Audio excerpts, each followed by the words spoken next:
નમસ્કાર મિત્રો, આજની વિડીયોમાં વાત કરીશું દેશ અને દુનિયાના સુપરફાસ્ટ સમાચારની। સૌપ્રથમ વાત કરીએ તો ડમ્પરે બાઇકને અડફેટમાં લેતા દંપતી ફંગોળાયું છે। સમગ્ર રાજ્યમાં વરસાદ જામતા અકસ્માતના પ્રમાણમાં વધારો જોવા મળ્યો છે।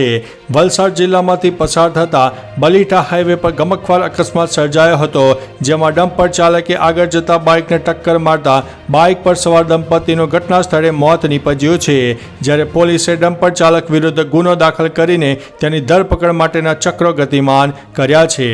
મિત્રો, અન્ય મહત્વના સમાચારની વાત કરીએ તો ઘોડી પર બેસેલા વરરાજાને લાગ્યો છે કરંટ અને ઘોડીનું થયું છે મોત। મધ્યપ્રદેશના બેતુલમાં લગ્નના મંડપમાં વીજળીનો કરંટ ફેલાયો હતો। વરરાજા સાથે ઘોડીને કરંટ લાગ્યો હતો। વરરાજાએ ઘોડી પરથી કૂદીને પોતાનો જીવ બચાવ્યો હતો।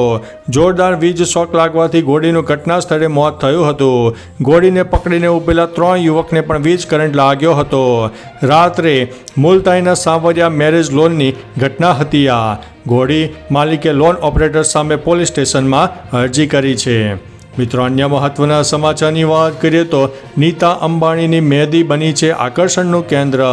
અનંત અને રાધિકાના લગ્નમાં નીતા અંબાણીની મહેંદી આકર્ષણનું કેન્દ્ર બની હતી। અનંત રાધિકાના લગ્ન માટે માતા નીતા અંબાણીએ તેના હાથ પર મહેંદીની એક ખાસ ડિઝાઇન લગાવી હતી। તેના હાથ પર મહેંદીથી પરિવારના તમામ સભ્યોના નામ લખેલા છે। મહેંદીને નજીકથી જોવાથી માત્ર તેના પતિનું નામ જ નહીં, પરંતુ તેના તમામ બાળકો, તેમના જીવનસાથીઓ અને તેમના પૌત્રોના પણ નામ દર્શાવે છે। મિત્રો, અન્ય મહત્વના સમાચારની વાત કરીએ તો 159 લોકોનો જીવ માંડ બચ્યો હતો।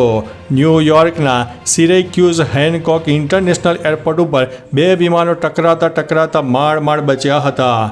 8 જુલાઈની આ ઘટના પોલીસની પેટ્રોલિંગ કાર પર લગાવેલા કેમેરામાં કેદ થઈ હતી, જે વિડીયો વાયરલ થયો હતો।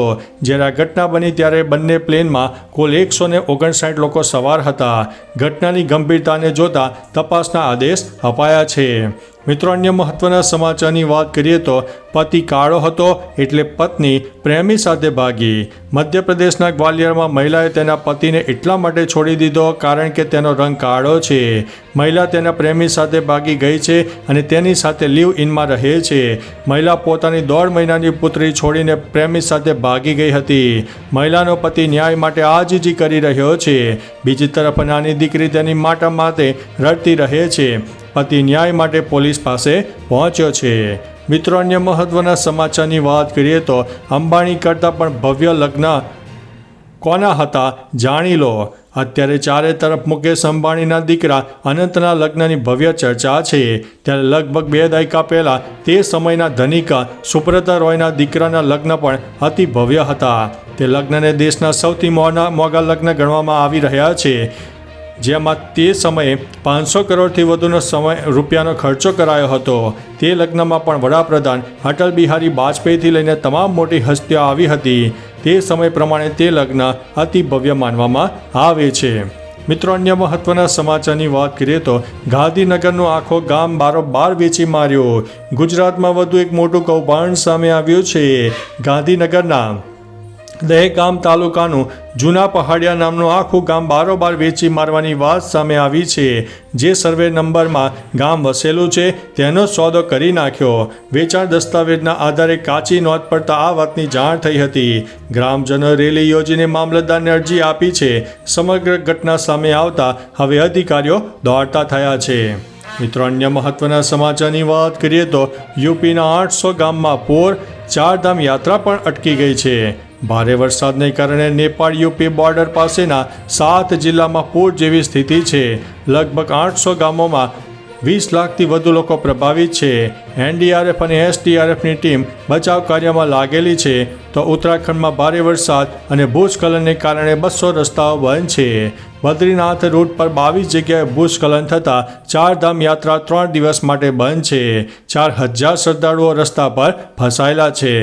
મિત્રો, અન્ય મહત્વના સમાચારની વાત કરીએ તો અગ્નિકાંડમાં તપાસ સમિતિથી લોકો નારાજ છે અને નારેબાજી કરવામાં આવી છે। રાજકોટના ગોજારા ગેમ ઝોન અગ્નિકાંડને 1.5 મહિના જેટલો સમય થઈ ગયો છે। અત્યાર સુધીમાં 2 એસઆઈટી કમિટીની તપાસ છતાં કોઈ મોટા માથાનું નામ બહાર નથી આવ્યું। તપાસ માત્ર અમુક અધિકારીઓ પૂરતી સીમિત છે, જેથી તપાસ સમિતિ મોટા માથાઓને છાવરતી હોવાના આક્ષેપ સાથે લોકોએ નારેબાજી કરી હતી. સાથે જ કલેક્ટરને આવેદનપત્ર પણ આપ્યું છે. મિત્રો, અન્ય મહત્વના સમાચારની વાત કરીએ તો શિવ ભક્તો માટે સારા સમાચાર. સોમનાથ ટ્રસ્ટનો મોટો નિર્ણય સામે આવ્યો છે. શિવજીના ભક્તો માટે ખુશીના સમાચાર આવ્યા છે. આગામી શ્રાવણ માસમાં તમે માત્ર 25 રૂપિયામાં પ્રથમ જ્યોતિર્લિંગ એવા સોમનાથ દાદાની બિલ્વ પૂજા કરી શકો છો. આ બિલ્વ પૂજાને ફેસબુક અને યુટ્યુબ પર લાઈવ જોઈ શકાશે. બાદમાં તમારા એડ્રેસ પર રુદ્રાક્ષ અને ભસ્મનો પ્રસાદ મોકલી અપાશે. શ્રાવણમાં ટ્રસ્ટની વેબસાઇટ પરથી આ પૂજા બુક કરી શકાશે. ગયા વર્ષે પણ આવી સેવા શરૂ કરાઈ હતી. મિત્રો, અન્ય મહત્વના સમાચારની વાત કરીએ તો હરિયાણામાં 3 આરોપીઓનું એન્કાઉન્ટર. હરિયાણાના સોનીપતમાં પોલીસ અને આરોપીઓ વચ્ચે અથડામણ થઈ હતી, જેમાં હરિયાણા એસટીએફ અને દિલ્હી ક્રાઇમ બ્રાન્ચે તેમના સંયુક્ત ઓપરેશનમાં 3 અપરાધીઓને ઠાર કર્યા છે. પોલીસના જણાવ્યા અનુસાર 3 બદમાશો હિમાંશુ ભાવની ગેંગ સાથે સંકળાયેલા છે. તેમાંથી 2 ગયા મહિને દિલ્હીમાં બર્ગર કિંગમાં એક વ્યક્તિની હત્યા કરી નાખી હતી. મિત્રો, અન્ય મહત્વના સમાચારની વાત કરીએ તો મેઘો મુશળધાર 24 કલાકમાં 168 તાલુકામાં વરસાદ ખાબકી ગયો છે. છેલ્લા 24 કલાકમાં રાજ્યના 168 તાલુકામાં વરસાદી માહોલ છવાઈ ગયો હતો. ઘણા વિસ્તારમાં ધોધમાર તો અમુક વિસ્તારમાં વરસાદી ઝાપટા પડી રહ્યા હતા. સૌથી વધુ વરસાદ વલસાડમાં 6.5 ઇંચ ખાબક્યો હતો. નવસારીના ગણદેવી ખેરગામમાં 5.5 ઇંચ વરસાદ પડ્યો હતો. પારડી અને ચીખલીમાં પણ 4.5 ઇંચ વરસાદ, જ્યારે વાપી અને જલાલપુરમાં 4 ઇંચ વરસાદ પડ્યો હતો. ઉપરાંત 23 તાલુકામાં 2 ઇંચથી વધુ વરસાદ જોવા મળ્યો છે. મિત્રો, અન્ય મહત્વના સમાચારની વાત કરીએ તો IAS પૂજા ખેડકરના માતા પિતા વિરુદ્ધ FIR. મહારાષ્ટ્રની ટ્રેની IAS પૂજા ખેડકર પર એક પછી એક ખુલાસા થઈ રહ્યા છે. પૂજાની માતાનો એક વિડીયો સામે આવ્યો હતો, જેમાં તે ખેડૂતોને બંદૂક બતાવીને ધમકી આપતી જોવા મળી હતી. આ મામલામાં પોલીસે પૂજાની માતા મનોરમા અને પિતા દિલીપ સહિત 7 લોકો વિરુદ્ધ FIR નોંધી છે. સ્થાનિક લોકોનો દાવો છે કે ખેડકર પરિવારે જમીન પર કબજો કરવાનો પ્રયાસ કર્યો હતો. મિત્રો, અન્ય મહત્વના સમાચારની વાત કરીએ તો દક્ષિણ ગુજરાતમાં મેઘરાજાએ ભૂકા બોલાવ્યા છે. રાજ્યમાં હવામાન વિભાગે કરેલી આગાહી પ્રમાણે દક્ષિણ ગુજરાતમાં ભારે વરસાદ ખાબકી ગયો હતો. ભારે વરસાદના પગલે રસ્તા ઉપર પાણી ભરાઈ ગયાના દ્રશ્યો પણ સામે આવી રહ્યા છે. દક્ષિણ ગુજરાતમાં ઓરેન્જ એલર્ટ જાહેર કરવામાં આવ્યું હતું.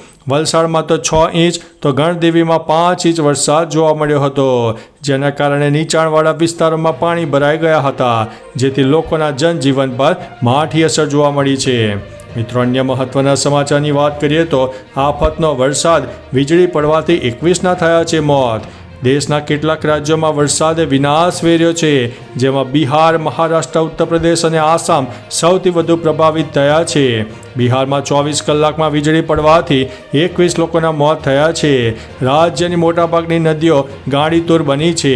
અનેક પુલ ધરાશાયી થયા છે. ઉત્તર પ્રદેશના અનેક જિલ્લામાં પૂર જેવી પરિસ્થિતિ સર્જાઈ છે. મુંબઈમાં પણ પાણી ભરાયા છે. આસામમાં અનેક લોકોના પણ મોત થયા છે.